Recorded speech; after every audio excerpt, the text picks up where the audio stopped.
ഈശോയിൽ സ്നേഹം നിറഞ്ഞവരെ, എനിക്ക് ഒത്തിരി ഇഷ്ടപ്പെട്ട, ഞാൻ ഒരുപാട് സ്നേഹിക്കുന്ന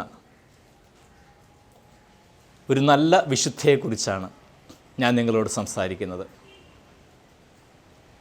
ഒക്ടോബർ മാസം 1-ാം തീയതി ജപമാല മാസത്തിൻ്റെ ആദ്യ ദിവസം തന്നെ പരിശുദ്ധ അമ്മയെ, ഉണ്ണീശോയെ ഒത്തിരി സ്നേഹിച്ച ആ വിശുദ്ധയുടെ പേരാണ് വിശുദ്ധ കൊച്ചു ത്രേസ്യ. വിശുദ്ധ കൊച്ചു ത്രേസ്യയെക്കുറിച്ച് പറയുന്നത് ഉണ്ണീശോയുടെ കൊച്ചു ത്രേസ്യ എന്നാണ്.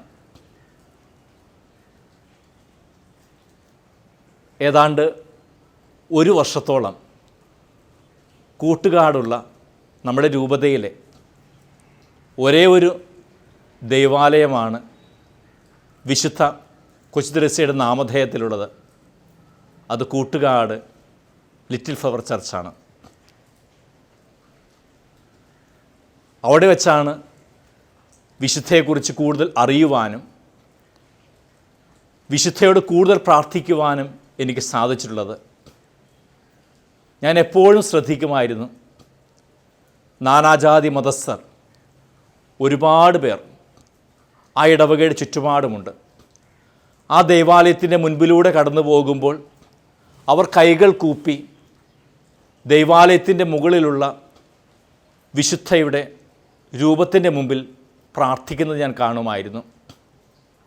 ഒരു ദിവസം ഞാൻ അവരോട് ചോദിച്ചു, എന്തുകൊണ്ടാണ് വിശുദ്ധയോട് നിങ്ങൾ ഇപ്രകാരം പ്രാർത്ഥിക്കുന്നത്?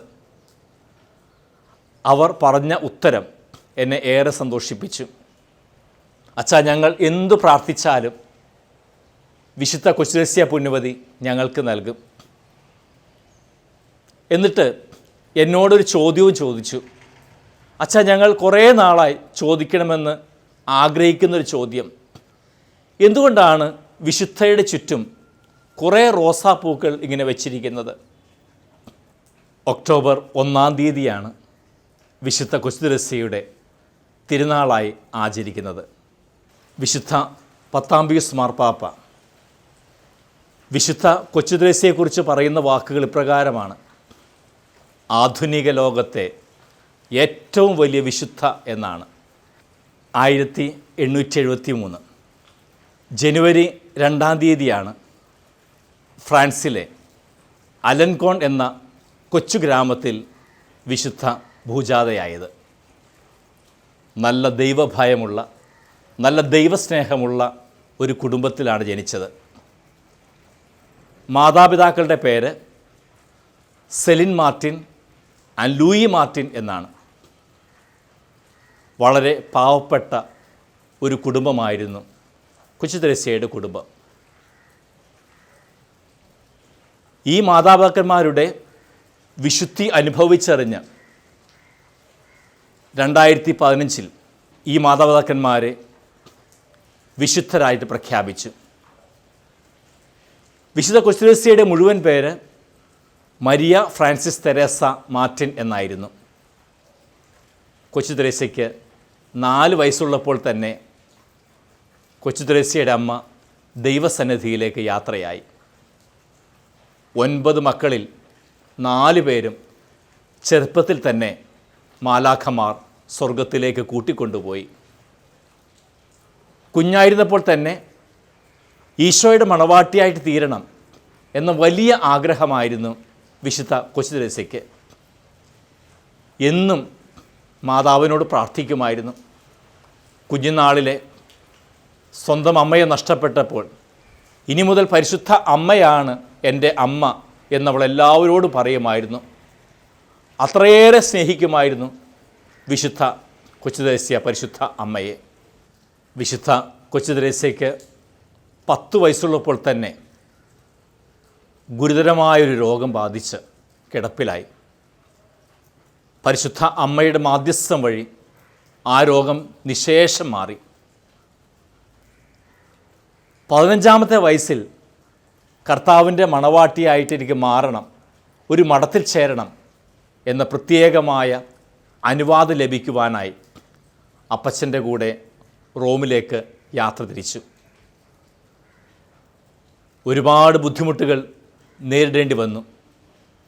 അവസാനം റോമിൽ ചെന്ന് പരിശുദ്ധ പിതാവിനോട് തൻ്റെ ആഗ്രഹം പ്രകടിപ്പിച്ചപ്പോൾ, കൊച്ചു തെരേസയുടെ ഈ വലിയ ആഗ്രഹം കണ്ടപ്പോൾ എന്തോ ഒരു പ്രത്യേകത കൊച്ചു തെരേസയിൽ പരിശുദ്ധ പിതാവ് കണ്ടു. അങ്ങനെ 16-ാമത്തെ വയസ്സിൽ കന്യകാമഠത്തിലേക്ക് ചേർന്നു. 16-ാമത്തെ വയസ്സിൽ തന്നെ ആദ്യത്തെ വ്രതവാഗ്ദാനം നടത്തുകയുണ്ടായി. തുടർന്ന് സഹനങ്ങളുടെ നെരിപ്പോടിലായിരുന്നു ആ കൊച്ചു ജീവിതം. ജീവിതം മുഴുവനും സഹനങ്ങൾ. എന്നാൽ ആരോടും ഒരു പരാതി പറയാതെ ഉണ്ണീശോയോട് എല്ലാ ദിവസവും പറയുമായിരുന്നു, എൻ്റെ ഉണ്ണീശോയെ, എൻ്റെ ഈ സഹനങ്ങളൊക്കെ കൊച്ചു കൊച്ചു റോസാപ്പൂക്കളായി ഞാനിതാ നിനക്ക് സമർപ്പിക്കുന്നു. എല്ലാവർക്കും വേണ്ടി സഹിക്കുവാനായിട്ട് എനിക്ക് ശക്തി തരയണമേ. മണിക്കൂറുകളോളം പ്രാർത്ഥിക്കുമായിരുന്നു. വൈദികർക്ക് വേണ്ടി, കുടുംബജീവിതം കഴിക്കുന്നവർക്ക് വേണ്ടി, മിഷണറിമാർക്ക് വേണ്ടി മണിക്കൂറുകളോളം കൊച്ചു തെരേസ്യ പുണ്യവതി പ്രാർത്ഥിക്കുമായിരുന്നു. കേവലം 24 വർഷം മാത്രം ഈ ലോകത്തിൽ ജീവിച്ച വിശുദ്ധ. ജീവിതത്തിൻ്റെ അവസാന ഭാഗം കഠിനമായ ക്ഷയരോഗം. ആ രോഗത്താൽ പീഡിതയായി. തനിക്ക് ക്ഷയരോഗമാണെന്നറിഞ്ഞപ്പോൾ ഉണ്ണീശോയോട് മുട്ടുകുത്തി കൊച്ചു തെരേസ്യ പുണ്യവതി എപ്പോഴും പ്രാർത്ഥിക്കുമായിരുന്നു, എൻ്റെ ഉണ്ണീശോയെ, ഞാൻ വാടുന്നതിന് മുമ്പ് തന്നെ എന്നെ എടുത്തു മാറ്റണമേ. അങ്ങനെ ചെയ്താൽ ഞാൻ റോസാപുഷ്പങ്ങൾ സ്വർഗത്തിൽ നിന്ന് ഞാൻ വർഷിക്കും. 1897 സെപ്റ്റംബർ 30 വിശുദ്ധ കൊച്ചു തെരേസ്യ പുണ്യവതിയുടെ അവസാന ദിനമായിരുന്നു. എൻ്റെ ഉണ്ണീശോയെ, ഞാനങ്ങയെ സ്നേഹിക്കുന്നു എന്ന് പറഞ്ഞുകൊണ്ട് ആ ചെറുപുഷ്പം അടർന്നു വീണു. 11-ാം പീയൂസ് മാർപ്പാപ്പ 1925 പൂക്കളുടെ മാസം എന്നറിയപ്പെടുന്ന മെയ് മാസം, മെയ് 17-ാം തീയതി 11-ാം പീയൂസ് മാർപ്പാപ്പ ചെറുപുഷ്പത്തെ എടുത്ത് ബലിപീഠത്തിൽ സ്ഥാപിച്ചു. വിശുദ്ധ എന്ന പേര് ചൊല്ലി വിളിച്ചു. ഈ ഭൂമിയിൽ ഞാൻ നന്മ ചെയ്തു. ഇതാ സ്വർഗത്തിൽ എൻ്റെ നന്മയ്ക്കുള്ള പ്രതിഫലം ഞാൻ സ്വീകരിക്കും എന്ന പ്രാർത്ഥന പൂർത്തിയാക്കി 1997 ജോൺ പോൾ രണ്ടാമൻ മാർപ്പാപ്പ വിശുദ്ധയെ ഡോക്ടർ ഓഫ് ദ ചർച്ച് എന്ന ബഹുമതി പ്രഖ്യാപിച്ചു.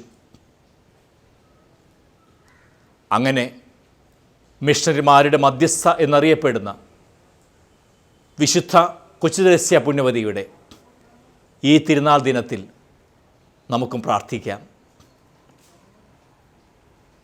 ഒരു കൊച്ചു റോസാ പുഷ്പമായി എല്ലാവർക്കും സുഗന്ധം വരുത്തുന്ന, എല്ലാവർക്കും വേണ്ടി പ്രാർത്ഥിക്കുന്ന